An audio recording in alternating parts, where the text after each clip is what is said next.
ఓం శ్రీ గురుభ్యో నమః. ఆశాంతము ఈ గ్రంథము ప్రాసయత్తుల్ శబ్దగణము భావము యుక్తుల్ జూచి సరిపడని చోటను ఈ సభలో పెద్దలెల్లా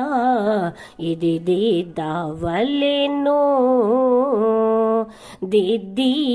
ఇది నా మది కద్ద వల్లెనో మీ సాటి వారికి వ్యాసాట లేదుంటే మీ సాటి వారికి వ్యాసాట లేదుంటే నా సాటి వారి బ్రత్కే సాటి గాకుండా నిది దిద్ద వల్లెనో దిద్ది దినా మది